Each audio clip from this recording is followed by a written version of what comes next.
मुंब्रा आणि दिवा या दोन्ही स्टेशनच्या दरम्यान मोठा अपघात झाला, त्यात 4 प्रवाशांचा बळी गेलाय। खरं तर गेल्या अनेक वर्षांपासून मध्य रेल्वेच्या सुरक्षेबद्दल प्रश्नचिन्ह उभं आहेच।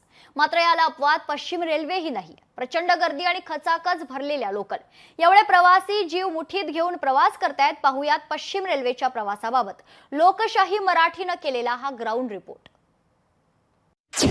लोकलच्या प्रवाशांचे भोग कधी संपणार? मध्य हार्बर सोबतच पश्चिम रेल्वेवरही धोका।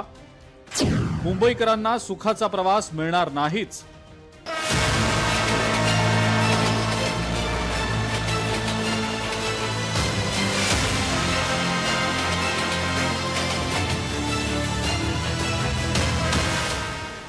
मुंब्रा आणि दिवा स्टेशनच्या दरम्यान झालेल्या अपघातानं संपूर्ण महाराष्ट्र हादरला।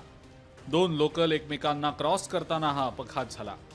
दरवाजात उभ्या असलेल्या प्रवाशांच्या बॅग्स एकमेकांना घासल्या गेल्या आणि 13 प्रवासी चालत्या लोकलमधून खाली पडले। त्यातल्या 4 प्रवाशांचा मृत्यू झाला।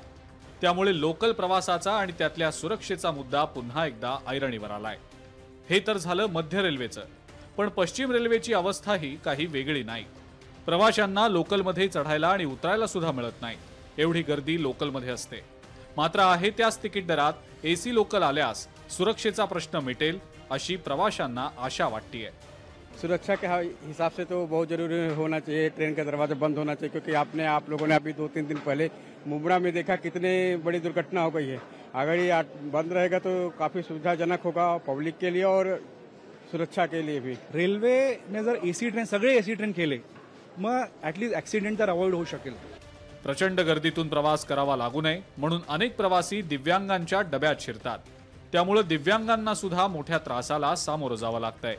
दिव्यांगांच्या डब्यामध्ये अनेक प्रवासी चढतात आणि दिव्यांगांना त्रास होतो। यामुळे या अनधिकृत प्रवाशांवरती कारवाई करण्यासाठी टीसी आता या डब्यांमध्ये जाऊन फाईन मारणार आहे। जे दिव्यांग नाहीत असे सुद्धा या ठिकाणी प्रवास करत असतात, त्यामुळे अनेक दिव्यांगांना त्रास या ठिकाणी होत असतो। मुंबईतला लोकल रेल्वेचा प्रवास म्हणजे तारेवरची कसरत असते, तितकाच तो जीव घेणाही असतो। म्हणूनच रेल्वे प्रशासन जागं कधी होणार आणि प्रवाशांच्या सुरक्षेसाठी दूरगामी ठरतील अशा उपाययोजना कधी करणार असा सवाल आता विचारला जातोय। स्वप्नील जाधव, लोकशाही मराठी, मुंबई। लोकशाही मराठी ऐका, पहा, जागरूक रहा।